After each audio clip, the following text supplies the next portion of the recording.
ഇപ്പോൾ കാണിക്കുന്നത് കോടതിയിലേക്ക് എത്തുന്ന ശാലിനിയാണ്. അവിടെ കോടതിയിൽ വേറൊരു വക്കീലുമായി സംസാരിച്ചുകൊണ്ടിരിക്കുന്ന അർജുന്റെ അടുത്തേക്ക് എത്തുകയാണ് ശാലിനി. അർജുനേട്ടൻ തിരക്കിലാണോ എന്ന് ചോദിക്കുകയാണ് ശാലിനി. പതിവുള്ള തിരക്കൊക്കെ തന്നെ. പിന്നെ ശാലിനിയുമായിട്ടുള്ള ഇന്നത്തെ മീറ്റിംഗ് എന്റെ ജോലിയുടെ ഭാഗവുമാണല്ലോ. നമുക്ക് ക്യാൻറ്റീനിലേക്ക് ഇരുന്നാലോ? വേണ്ട അർജുനേട്ടാ, സ്വന്തമായിട്ട് ഹോട്ടൽ നടത്തുന്ന ഒരാളാണ് മുൻപിൽ നിൽക്കുന്നത് എന്നുള്ളത് മറക്കേണ്ട. അത് കേട്ട് ചിരിച്ചുകൊണ്ട് അർജുൻ പറയുകയാണ്, ശാലിനിയെ വെയിറ്റ് ചെയ്യുകയായിരുന്നു ഞാൻ. ഇന്നലെ പറഞ്ഞ കറക്ഷൻസ് വരുത്തി ഫൈനൽ ഡ്രാഫ്റ്റിംഗ് കഴിഞ്ഞു. ഇനി ഒപ്പിട്ടാൽ മാത്രം മതി. നിങ്ങളുടെ വീടും കടയുമൊക്കെ ഒഴിപ്പിക്കാൻ നോക്കിയ ഗോപാലകൃഷ്ണനും രാജേശ്വരിയുമൊക്കെ കോടതി വരാന്തയിൽ കുടിപ്പാർക്കേണ്ടി വരും. വിടില്ല ഞാൻ എന്ന് പറയുമ്പോൾ ശാലിനിയുടെ മുഖം മങ്ങുകയാണ്. അന്നേരം ശാലിനി രാവിലെ അമ്മയോട് പറഞ്ഞ കാര്യങ്ങളൊക്കെ ആലോചിക്കുകയാണ്. ഒന്ന് ആലോചിച്ച ശേഷം ശാലിനി പറയുകയാണ്, വേണ്ട അർജുനേട്ട, എന്ത്?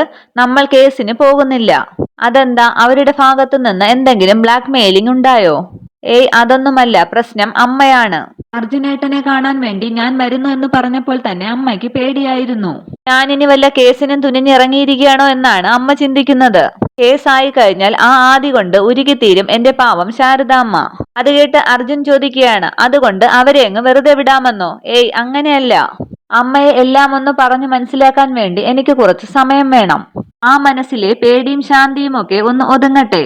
അത് കേട്ട് അർജുൻ പറയുകയാണ്, ശരി, അങ്ങനെ ആകട്ടെ. അങ്ങനെയാണെങ്കിൽ നമുക്ക് തൽക്കാലം മറ്റൊരു കാര്യം ചെയ്യാം. ഞാൻ എന്റെ ഓഫീസിൽ നിന്ന് ഒരു ലെറ്റർ അയക്കാം. അവരുടെ ഭാഗത്ത് അതൊരു വക്കീൽ നോട്ടീസ് തന്നെയാണ്. നമ്മൾ കേസ് മുന്നോട്ട് കൊണ്ടുപോകാതിരുന്നാൽ മതിയല്ലോ. അത് കേട്ട് സംശയിച്ച് ശാലിനി ചോദിക്കുകയാണ്, ലെറ്റർ എന്ന് പറഞ്ഞാൽ? അർജുൻ വിശദീകരിക്കുകയാണ്, കുടുംബശ്രീ ഹോട്ടൽ നടത്തുന്ന ശാരദാമ്മ എന്ന എന്റെ കക്ഷി അവർക്കു നേരെ അവരുടെ ഭാഗത്തു നിന്നും നിയമവിരുദ്ധമായ കയ്യേറ്റവും അതിക്രമവും ഉണ്ടായതായി വിവരിക്കുന്നു. മേലിൽ അത്തരം നടപടികൾക്ക് മുതിരുന്ന പക്ഷം നിയമപരമായി ഗുരുതരമായ പ്രത്യാഘാതങ്ങൾ നേരിടേണ്ടി വരും. ഇതായിരിക്കും ലെറ്ററിന്റെ അവരുടെ കാഴ്ചപ്പാടിലുള്ള വക്കീൽ നോട്ടീസ്. അത് കേട്ട് ശാലിനി ചോദിക്കുകയാണ്, അപ്പൊ ഒന്ന് പേടിക്കും അല്ലേ? അതെ, അതാണല്ലോ നമുക്കിപ്പോൾ വേണ്ടത്. ശാലിനി പറയുകയാണ്, തൽക്കാലം അത് മതി. പിന്നെ അർജുനേട്ടൻ മറന്നോ? ഇന്നല്ലേ പ്രീതിയുടെ ബർത്ത്ഡേ? അത് കേട്ട് അർജുൻ പറയുകയാണ്, നെഞ്ചിലടച്ച് കൂടെ കൊണ്ടു നടക്കുന്ന ഒരാളെ എങ്ങനെ മറക്കാനാണ് ശാലിനി? ബർത്ത്ഡേ എന്നല്ല, അവളുടെ ജീവിതത്തിലെ പ്രധാനപ്പെട്ട ഓരോ മുഹൂർത്തങ്ങളും കല്ലിൽ കൊത്തിവെച്ച പോലെയാണ് എന്റെ മനസ്സിൽ. അവളെ ആദ്യം കണ്ടത്, ഇഷ്ടമാണെന്ന് പറഞ്ഞത്, എന്റെ വീട്ടിലേക്ക് കാലെടുത്ത് വച്ചത്, അങ്ങനെ എന്ന് പറഞ്ഞ് പ്രീതിയെക്കുറിച്ച് ആലോചിക്കുകയാണ് അർജുൻ. പിന്നീട് കാണിക്കുന്നത് സത്യഭാമയുടെ വീടാണ്. അവിടെ എന്തൊക്കെയോ ആലോചിച്ചു നിൽക്കുകയാണ് പ്രീതി. അന്നേരം സത്യഭാമ സെർവന്റിനോട് പറയുകയാണ്, നീ പോയി അതിങ്ങെടുത്തുകൊണ്ട് വാ. അതിനുശേഷം അമ്പലത്തിലെ പ്രസാദവുമായി സത്യഭാമ പ്രീതിയുടെ അടുത്തേക്ക് എത്തുകയാണ്. സത്യഭാമ പറയുകയാണ്, മോളെ, മധുര മീനാക്ഷി അമ്മയുടെ പ്രസാദം. നമ്മുടെ പിള്ളച്ചേട്ടന്റെ മോള് പോയപ്പോൾ നിനക്ക് വേണ്ടി വഴിപാട് കഴിപ്പിച്ചിരുന്നു. അതിനുശേഷം പ്രീതിക്ക് പ്രസാദം തൊട്ട് കൊടുക്കുകയാണ് സത്യഭാമ. അന്നേരം പ്രീതി അമ്മയുടെ കാൽ തൊട്ട് വന്ദിക്കുകയാണ്. സത്യഭാമ പറയുകയാണ്, നന്നായി വരും മോളെ. ഇനിയൊരു 100 വർഷം സന്തോഷവതിയായി ജീവിക്കാൻ ദൈവം അനുഗ്രഹിക്കട്ടെ. അന്നേരം പ്രീതിയുടെ കണ്ണുകൾ നിറയുകയാണ്. സത്യഭാമ പറയുകയാണ്, എനിക്കറിയാം നിന്റെ കണ്ണുകൾ എന്താണ് നിറഞ്ഞിരിക്കുന്നതെന്ന്. ഈ ജന്മദിനത്തിലും വളരെ അഡ്വാൻസായി കിട്ടിയ ഗിഫ്റ്റ് ഞാൻ വലിച്ചെറിഞ്ഞത് നീ ഓർത്തു അല്ലേ? ഭർത്താവിനൊപ്പം കുഞ്ഞുങ്ങളുമായി സന്തോഷമായി ജീവിക്കുന്നുണ്ട് നിന്റെ പ്രായത്തിലുള്ള പെൺകുട്ടികൾ. നീ ഇവിടെ ഒരു സന്യാസിനിയെ പോലെ ഒറ്റയ്ക്കും. എന്താ, എല്ലാം തല്ലി തകർത്തത് ഈ അമ്മ ഒറ്റ ഒരാളാണെന്ന് നിനക്ക് തോന്നുന്നുണ്ടോ? മുഖത്ത് സന്തോഷം വരുത്തി പ്രീതി പറയുകയാണ്, ഏയ്, അങ്ങനെയൊന്നും ഇല്ലമ്മേ. സത്യഭാമ പറയുകയാണ്, മനസ്സിന് ശരിയെന്ന് തോന്നുന്ന പ്രവൃത്തികളെ ഞാൻ ചെയ്തിട്ടുള്ളൂ. നാട്ടുകാരുടെയും നിന്റെയും കാര്യത്തിൽ സ്വന്തം മകളുടെ വയറ്റിലെ കുഞ്ഞിനെ ഇല്ലാതാക്കുക എന്ന് പറഞ്ഞാൽ ഒരമ്മയ്ക്കും സഹിക്കാൻ പറ്റില്ല മോളെ. അതിന് മാപ്പ് പറയാൻ മാത്രമേ അവനോട് ഞാൻ ആവശ്യപ്പെട്ടുള്ളൂ. എങ്കിലേ അവന്റെ കൂടെ നിന്നെ ഞാൻ പറഞ്ഞയക്കുള്ളൂ എന്ന് പറഞ്ഞു. അതിന്റെ പിന്നിൽ ഒരു കാരണമുണ്ടെന്ന് നീ മനസ്സിലാക്കണം. എന്നെ അനുസരിച്ച് അവനത് ചെയ്തില്ലെങ്കിൽ വസുമതയുടെ വീട്ടിൽ പുല്ലുവിലയെ നിനക്ക് കിട്ടുകയുള്ളൂ. നമ്മുടെ കൺമുന്നിൽ വെച്ച് സംഭവിച്ചതിനേക്കാൾ അപ്പുറമാകും ഞങ്ങളില്ലാത്തപ്പോൾ എന്റെ മോളുടെ അവസ്ഥ. എന്റെ മോളുടെ ജീവനെ കുറിച്ച് ഭയമുണ്ടെനിക്ക് എന്നൊക്കെ കരഞ്ഞുകൊണ്ട് പറയുകയാണ് സത്യഭാമ. പ്രീതി പറയുകയാണ്, അതിന് അമ്മ ചെയ്തത് തെറ്റാണെന്ന് ആരും പറഞ്ഞില്ല. പറയരുത്, ചിന്തിക്കുക പോലും ചെയ്യരുത്. പ്രത്യേകിച്ച് എന്റെ മകളെന്ന് പ്രീതിയുടെ കൈ പിടിച്ചുകൊണ്ട് പറയുകയാണ് സത്യഭാമ. സത്യം പറഞ്ഞാൽ സന്തോഷമായി അർജുനൊപ്പം എന്റെ മോൾ ജീവിക്കണമെന്നാണ് ഈ അമ്മയുടെ ആഗ്രഹം. പക്ഷെ നിന്റെ കാലിൽ തൊട്ട് അവൻ മാപ്പിരക്കുന്നത് വരെ ആ ഒരു ബന്ധം വേണ്ട മോളെ. ഒരു കണ്ണോട്ടമോ ഫോൺ കോളോ ഒന്നും ചെയ്യാൻ പാടില്ല നീ. എന്നാലേ നമ്മുടെ ഭാഗത്ത് നമുക്കൊരു വിജയം അവകാശപ്പെടാനാകൂ. അന്നേരം സത്യഭാമയുടെ സെർവന്റ് ഒരു കവറുമായി സത്യഭാമയുടെ അടുത്തേക്ക് വന്ന ശേഷം കവർ സത്യഭാമയ്ക്ക് നൽകുകയാണ്. അത് പ്രീതിക്ക് കൊടുത്ത ശേഷം സത്യഭാമ പറയണം, ദാ അമ്മയുടെ മോൾക്കുള്ള ബർത്ത്ഡേ ഗിഫ്റ്റ്. നിന്റെ വയറ്റിലെ കുഞ്ഞിനെ നശിപ്പിച്ചവൻ തരുന്നതിനേക്കാൾ വിലയുണ്ടാകും ഇതിന്. നിനക്ക് ജന്മം നൽകിയ ഈ അമ്മ തരുന്ന സമ്മാനത്തിന് ദാ എന്നും പറഞ്ഞ് കൊടുക്കുകയാണ് സത്യഭാമ. താങ്ക്സ് അമ്മ എന്ന് പറഞ്ഞ് കരഞ്ഞുകൊണ്ട് പ്രീതി അമ്മയെ കെട്ടിപ്പിടിക്കുകയാണ്. വീണ്ടും കാണിക്കുന്നത് കോടതിയുടെ മുറ്റം തന്നെയാണ്. ശാലിനി ചോദിക്കുകയാണ്, പ്രീതിയെ ഇന്നൊന്ന് കാണണമെന്ന് തോന്നുന്നില്ലേ അർജുനേട്ടന്? പ്രീതിക്ക് അവളുടെ അമ്മയെ കടന്ന് ഒന്നും ചെയ്യാനാകില്ല ശാലിനി. അത്രയ്ക്ക് ഇഷ്ടവും അടുപ്പവുമാണ് അവർ തമ്മില്. അതിപ്പോ അർജുനേട്ടനോടും അങ്ങനെയല്ലേ എന്ന് ചോദിക്കുകയാണ് ശാലിനി. അത് കേട്ട് അർജുന്റെ മുഖം സങ്കടപ്പെടുമ്പോൾ ശാലിനി പറയുകയാണ്, ഏയ് ഞാൻ കുറ്റപ്പെടുത്തിയതല്ല. അർജുനേട്ടനും അമ്മയെ മറികടന്ന് ഒന്നും ചെയ്യില്ലല്ലോ. ഞാൻ ചിലപ്പോൾ നിങ്ങളുടെ കാര്യം ആലോചിക്കാറുണ്ട്. പരസ്പരം ജീവൻ കൊടുക്കാനുള്ള ഇഷ്ടം. താലികെട്ടി ഭാര്യ ഭർത്താക്കന്മാരും ആയി. എന്നിട്ടും ഒന്നിച്ച് ജീവിക്കാൻ വിധിയില്ല. അർജുൻ പറയുകയാണ്, മറ്റൊരാളെ വിധിക്കാൻ എളുപ്പമാണ് ശാലിനി. ചില സാഹചര്യങ്ങളിൽ നമ്മൾ പെട്ടുപോകുമ്പോഴേ അതിന്റെ ആഴം അറിയൂ. കരകയറാൻ കൈകാലിട്ടടിക്കുകയാണ്. ഓരോ നിമിഷവും പിടഞ്ഞുകൊണ്ടിരിക്കുകയാണ് ആത്മാവ്. ശാലിനി പറയുകയാണ്, ചിലതൊക്കെ നമ്മൾ വിചാരിച്ചാലും മാറ്റി എഴുതാൻ പറ്റും അർജുനേട്ടാ.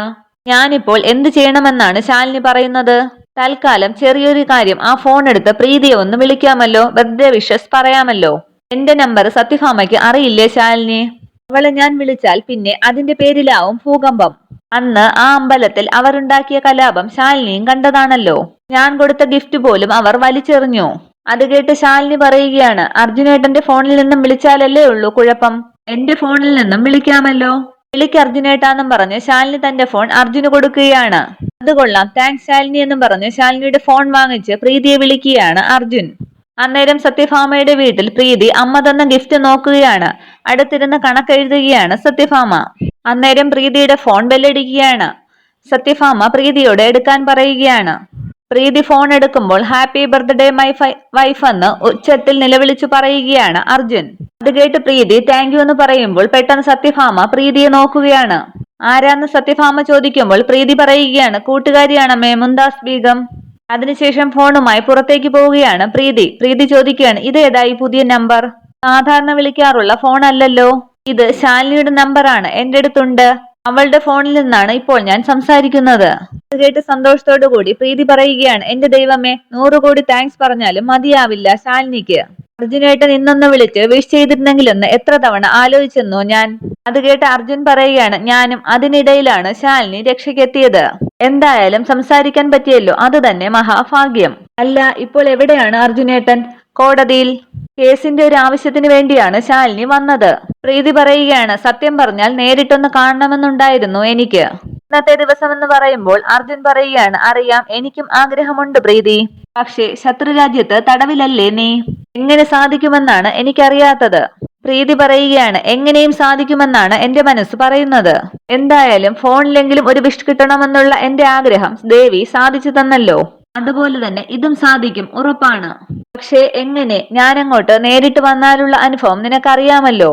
എന്നാ പിന്നെ ഞാൻ അങ്ങോട്ട് വന്നാലോ അർജുനേട്ടാ, കോടതിയിലേക്ക്?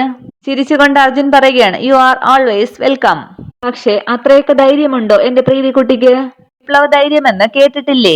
ജീവിതം കൈവിട്ടു പോകും എന്ന് തോന്നുമ്പോൾ ഏതൊരു ജീവിക്കുമുണ്ടാകുന്ന അസാധാരണ മനഃശക്തി, എന്തും നേരിടാനുള്ള ധൈര്യം, അതുണ്ടാക്കിയെടുക്കട്ടെ ഞാനിപ്പോൾ. അത് വേണ്ട. എന്തെങ്കിലും അഹിതമായി സംഭവിച്ചാൽ നീ അവിടെ ഒറ്റയ്ക്കായി പോവും മോളെ. ഇല്ല അർജുനേട്ടാ, പ്രേമിക്കുന്ന മനസ്സുകളുടെ നൊമ്പരമറിയാവുന്ന ഒരാളുണ്ട് ഇവിടെ ഈ വീട്ടിൽ, നമ്മളെ മനസ്സിലാക്കാൻ എന്ന് പറയുമ്പോൾ ആലോചിച്ചിട്ട് അർജുൻ ചോദിക്കുകയാണ്, അതാര്? സത്യഭാമയുടെ ലങ്കാപുരിക്കുള്ളിൽ പ്രണയം മനസ്സിലാക്കുന്ന മനുഷ്യജീവനോ? അതേ എന്ന് പറയുകയാണ് പ്രീതി. അങ്ങനെ ഒരാളുണ്ട്. തൽക്കാലം അതൊരു സസ്പെൻസ് ആയി ഇരിക്കട്ടെ. ലങ്കയിൽ നിന്ന് എങ്ങനെയെങ്കിലും പുറത്തു കടക്കാൻ പറ്റുമോ എന്ന് ഞാനൊരു ശ്രമം നടത്തി നോക്കാം. ശരി, നീ വരുന്നുണ്ടെങ്കിൽ വിളിക്കണം. ശാലിനിയുടെ ഫോണിൽ തന്നെ വിളിച്ചാൽ മതി. കുറച്ചു നേരം കൂടി അവൾ ഇവിടെ തന്നെ ഉണ്ടാകും. അല്ല, നിനക്കെങ്ങനെ ഫോൺ എടുക്കാൻ പറ്റി? സത്യഭാമയുടെ വക സ്ക്രീനിങ് ഇല്ലായിരുന്നോ ഇന്ന്? കോൾ അറ്റൻഡ് ചെയ്യുമ്പോൾ ശ്രദ്ധിക്കുന്നുണ്ടായിരുന്നോ? ഒരു കൂട്ടുകാരിയാണെന്ന് പറഞ്ഞു ഞാനപ്പോൾ. ഇപ്പോൾ ഞാൻ പുറത്തുനിന്നാണ് സംസാരിക്കുന്നത്. എനിവേ, എങ്ങനെയെങ്കിലും ഒന്ന് പുറത്തു ചാടാൻ നോക്ക്. Once again many many happy returns of the day. Preethi പറയുകയാണ്, താങ്ക്സ് ചേട്ടാ, സംസാരിച്ചു മതിയായില്ല. എന്നാലും ഞാൻ വെക്കുകയാണ്, അമ്മ ചിലപ്പോ കയറി വരും. തിരികെ ഫോണുമായി വന്ന് അർജുൻ ശാലിനിക്ക് താങ്ക്സ് പറയുകയാണ്. വലിയ ഉപകാരം ഈ ഫോൺ തന്നതിന്. ശാലിനി ചോദിക്കുകയാണ്, എന്തായി, പ്രീതി ഇങ്ങോട്ട് വരാമെന്ന് പറഞ്ഞോ? അതെ, എനിക്ക് വലിയ പ്രതീക്ഷയൊന്നുമില്ല. അവളുടെ ഇമയൊന്ന് അനങ്ങിയാൽ അർത്ഥമറിയാവുന്ന ആളാണ് സത്യഭാമ. എന്റെ അടുത്തേക്ക് വരാൻ പോകുന്നു എന്നറിഞ്ഞാൽ അവിടെ ഇനി എന്താണ് സംഭവിക്കുന്നതെന്ന് അറിയില്ല. എനിക്ക് നേരിട്ട് കാണും വരെ ഭയങ്കര ടെൻഷനാണ്. ഫോൺ വെച്ച് പ്രീതി തിരിയുമ്പോൾ തന്നെ രൂക്ഷമായി നോക്കുന്ന സത്യഭാമയാണ് കാണുന്നത്. സത്യഭാമയെ കണ്ട് ആകെ പേടിച്ചു നിൽക്കുകയാണ് പ്രീതി. ദേഷ്യത്തോടെ സത്യഭാമ ചോദിക്കുകയാണ്, സ്കൂളിൽ ഒപ്പം പഠിച്ച കൂട്ടുകാരിയാണോ ഇപ്പോൾ ഫോൺ ചെയ്തത്? അതെ അതെ അമ്മയെന്ന് പറയുകയാണ് പ്രീതി.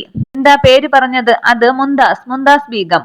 ഒരു ഒറിജിനലി കാസർഗോഡുകാരാണ്, പഠിക്കാൻ വേണ്ടി ഇങ്ങോട്ട് വന്നതാണ്. മുന്താസ് ബീഗം, അങ്ങനെ ഒരു കുട്ടിയെ എനിക്ക് ഓർമ്മയില്ലല്ലോ മോളെ. ജലജ, അനിത തോമസ്, രാഖി രവിചന്ദ്രൻ, ഇവര് 3 പേരുമായിരുന്നില്ലേ നിന്റെ അടുത്ത കൂട്ടുകാര്? ക്ലാസ്സിലുണ്ടായിരുന്നത് 47 കുട്ടികൾ, അതിൽ 27 പേര് പെൺകുട്ടികൾ. ഓരോരുത്തരുടെ പേരും എനിക്ക് ഓർമ്മയുണ്ട്. ആകെ പരിഭ്രമിച്ച് പ്രീതി പറയുകയാണ്, ഇത് എന്റെ ക്ലാസ്സിൽ പഠിച്ച കുട്ടിയല്ലമ്മേ, ഡിവിഷൻ വേറെയാണ്. അതെ, എന്റെ സ്കൂൾമേറ്റ് ആയിരുന്നു മുന്താസ്, ട്യൂഷൻ ക്ലാസ്സിലെ ഫ്രണ്ട്. ഓ അത് ശരി, മുന്താസ് ബീഗം അല്ലേ? അവൾ നിന്നെ ബർത്ത്ഡേ വിഷസ് അറിയിക്കാൻ വേണ്ടി വിളിച്ചതായിരിക്കും അല്ലേ? അതെ അതെ എന്നൊക്കെ പ്രീതി പറഞ്ഞൊപ്പിക്കുമ്പോൾ വീണ്ടും സത്യഭാമ ചോദിക്കുകയാണ്, അവൾ എങ്ങനെയാ നിന്റെ ബർത്ത്ഡേ ഇത്ര കറക്റ്റ് ആയിട്ട് ഓർമ്മിച്ചു വെച്ചത്? കണ്ടിട്ട് വർഷങ്ങൾ ഒരുപാടായി എന്നല്ലേ പറഞ്ഞത്? അത് സോഷ്യൽ മീഡിയയിലേക്ക് നമ്മുടെ ബർത്ത്ഡേ നോട്ടിഫിക്കേഷൻ വരുമല്ലോ അമ്മേ. ഇപ്പൊ അങ്ങനെയല്ലേ എല്ലാവരും അറിയുന്നത്. അമ്മയ്ക്ക് ഈ ഫേസ്ബുക്കും ഇൻസ്റ്റയൊന്നും അറിയാത്തത് കൊണ്ടാണ്. പക്ഷേ പിന്നെ നീ ആരോടാണ് താങ്ക്സ് ഏട്ടാ എന്ന് പറഞ്ഞത്? പറയ്, ആരായി ഏട്ടൻ? അതവളുടെ ഏട്ടനാ അമ്മേ, ബഷീർക്ക. ബർത്ത്ഡേ ആണെന്നറിഞ്ഞപ്പോൾ മുന്താസിന്റെ കയ്യിൽ നിന്നും ഫോൺ വാങ്ങി വിഷ് ചെയ്തതാണ്. സംസാരിച്ചിട്ടും മതിയായില്ല എന്ന് പറഞ്ഞതോ? അത് മുന്താസിനോട് സംസാരിച്ച് മതിയായില്ല എന്നാണ് പറഞ്ഞത്. കുറെ നാളായില്ലേ? എന്തായാലും നിന്റെ ബർത്ത്ഡേ ദിവസം വിഷ് ചെയ്യാൻ തോന്നിയല്ലോ നിന്റെ സ്കൂൾ ഫ്രണ്ടിന്. നന്നായി. ഏതായാലും എനിക്ക് കൂടി ഒന്ന് സംസാരിക്കണം അവളോട്. നീ ആ ഫോണിങ് തന്നെ നോക്കട്ടെ എന്ന് പറഞ്ഞ് കൈനീട്ടുകയാണ് സത്യഭാമ. ആകെ പരിഭ്രമിച്ചു നിൽക്കുന്ന പ്രീതിയുടെ കയ്യിൽ നിന്നും ഫോൺ തട്ടി വാങ്ങിക്കുകയാണ് സത്യഭാമ. പിന്നീട് അർജുൻ ശാലിനിയോട് പറയുകയാണ്, പ്രീതിയുടെ അവസ്ഥ എന്താണെന്ന് അറിയില്ല, ഇന്ന് ബർത്ത്ഡേ ആയിട്ട്. അർജുനേട്ടൻ പേടിക്കുന്ന പോലെ ഒന്നും ഉണ്ടാവില്ല, ബി കൂൾ. ഈ ഒളിച്ചും പതുങ്ങിയും ഒക്കെ ഫോൺ ചെയ്യുമ്പോഴൊക്കെ ഈ ടെൻഷൻ സാധാരണയാണ്. അന്നേരം ശാലിനിയുടെ ഫോണിലേക്ക് സത്യഭാമ വിളിക്കുകയാണ്. ശാലിനി പറയുകയാണ്, ദേ അർജുനേട്ട, പ്രീതിയാണ്, എടുത്ത് സംസാരിക്ക്. അർജുൻ പറയുകയാണ്, നോ ശാലിനി, ഇത് പ്രീതിയല്ല. ഈ കോൾ വിളിക്കുന്നത് സത്യഭാമയാണ്, ബ്ലേഡ് സത്യഭാമ. സത്യഭാമയോ? പക്ഷേ ഇത് പ്രീതിയുടെ നമ്പരാണല്ലോ. നമ്മള് അങ്ങോട്ട് വിളിച്ച നമ്പര്. അന്നേരം അർജുൻ പറയുകയാണ്, നമ്പരൊക്കെ അത് തന്നെ ആയിരിക്കും, പക്ഷേ അവരെനിക്ക് നന്നായിട്ടറിയാം. ഇത് പ്രീതിയുടെ നമ്പറിൽ നിന്നും സത്യഭാമ വിളിക്കുന്നതാണ്. ഇപ്പോൾ പ്രീതിയെ വിളിച്ചത് ഞാനാണോ എന്നവർക്ക് സംശയമുണ്ടായി കാണും. നേരം ആകെ പരിഭ്രമിച്ചു നിൽക്കുന്ന പ്രീതിയുടെ അടുത്ത് സത്യഭാമ പറയുകയാണ്, നിന്റെ മുന്താസ് കോൾ എടുക്കുന്നില്ലല്ലോ മോളെ. അർജുൻ പറയുകയാണ്, സംശയമുണ്ടെങ്കിൽ ശാലിനി ഒന്ന് കോൾ അറ്റൻഡ് ചെയ്ത് അറിയാമല്ലോ എന്താണ് നടക്കുന്നതെന്ന്. ധൈര്യം സംഭരിച്ച് കോൾ എടുത്ത ശാലിനി പറയുകയാണ്, ആ പ്രീതി പറയ്. അന്നേരം അന്തമിടുകയാണ് സത്യഭാമ. സത്യഭാമ പറയുകയാണ്, പ്രീതിയല്ല മോളെ, സത്യഭാമയാണ്, പ്രീതിയുടെ അമ്മ. ശാലിനി പറയുകയാണ്, സത്യാമ്മയോ? നമസ്കാരം അമ്മേ. ആക്ച്വലി സത്യാമ്മയെ പറ്റി പറയാനേ അവൾക്ക് നേരമുണ്ടായിരുന്നുള്ളൂ. സ്കൂളിൽ പഠിക്കുമ്പോൾ നേരിട്ടൊന്ന് കാണണമെന്ന് ഒരുപാട് ആഗ്രഹമുണ്ട് സത്യാമ്മേ. നേരം സത്യഭാമ ചോദിക്കുകയാണ്, മോളുടെ പേരെന്താ? നേരം ഒന്ന് പരിഭ്രമിച്ച ശേഷം ശാലിനി പറയുകയാണ്, കണ്ടോ പ്രീതി പറഞ്ഞ് അവളുടെ വീട്ടിലെ എല്ലാവരെയും എനിക്കറിയാം. എന്നിട്ട് എന്നെയും എന്റെ വീട്ടുകാരെയും പറ്റി ഒരു വാക്ക് പോലും അവള് പറഞ്ഞിട്ടില്ല. ഇഷ്ടത്തി എന്ന് പറയുകയാണ് ശാലിനി. ഇതൊക്കെ കണ്ട് ദൂരെ നിന്ന് ചിരിക്കുകയാണ് അർജുൻ. അത് കേട്ട് സത്യഭാമ പറയുകയാണ്, അയ്യോ ചുമ്മാ, മോളെ ഞാനൊന്ന് കളിപ്പിക്കാൻ വേണ്ടി പറഞ്ഞതല്ലേ. മോളുടെ പേര് മുന്താസ് ബീഗം, ഏട്ടന്റെ പേര് ബഷീർ, എന്താ ശരിയല്ലേ? അന്നേരം പ്രീതിയുടെ മുഖത്ത് സന്തോഷം വിരിയുകയാണ്. ശാലിനി പറയാൻ, ആ ശരി, അതൊക്കെ സമ്മതിച്ചു. എന്റെ ഉപ്പയുടെയും ഉമ്മയുടെയും പേരെന്താ, അത് പറയാമോ സത്യാമ്മയ്ക്ക്? അത് മോളേന്ന് സത്യഭാമ പറയുമ്പോൾ, പേടിക്കേണ്ട, ഓർത്ത് വെച്ചിട്ട് ഞാൻ ഇനി വിളിക്കുമ്പോൾ പറഞ്ഞാൽ മതി. ഓർമ്മയുണ്ടായിരുന്നു മോളെ, ഇപ്പൊ പെട്ടെന്ന് അതങ്ങ് നാവിൽ വരാത്തതാണ്. എന്നാലും പ്രീതി മോളുടെ ബർത്ത്ഡേ ഓർമ്മിച്ചു വെച്ച് വിഷ് ചെയ്ത ആളല്ലേ, ഒരുപാട് താങ്ക്സ് ഉണ്ട് മോൾക്ക്. No mention aunty, thank you. മോളിടയ്ക്ക് ഇങ്ങോട്ട് വരണേ, ആന്റിക്ക് മോളുടെ മുഖം അങ്ങോട്ട് ഓർമ്മ കിട്ടുന്നില്ല, അതുകൊണ്ടാണെന്ന് പറയുമ്പോൾ ശാലിനി പറയുകയാണ്, ഉറപ്പായിട്ടും ആന്റി, ഉപ്പയും ഉമ്മയും ഒക്കെ കൂട്ടിക്കൊണ്ട് വരാം ഞാൻ. അപ്പോഴേക്കും അവരുടെ പേരൊക്കെ ഒന്ന് ഓർമ്മിച്ച് വെച്ചേക്കണം. സത്യഭാമയ്ക്ക് ദേഷ്യം വരുന്നുണ്ടെങ്കിലും അതൊക്കെ കടിച്ചമർത്തി സന്തോഷത്തോടുകൂടി സത്യഭാമ പറയുകയാണ്, ശരി മോളെ, എന്നാൽ വച്ചേക്കട്ടെ. ശരി ആന്റി, താങ്ക്സ് അഗൈൻ എന്ന് പറയുമ്പോൾ സത്യഭാമയും താങ്ക് യു പറയുകയാണ്. ഫോൺ വെച്ച ശേഷം അർജുനെ നോക്കി ചിരിക്കുകയാണ് ശാലിനി. ഇത്രയുമാണ് ഇന്നത്തെ എപ്പിസോഡ് വിശേഷങ്ങൾ. Okay, thank you.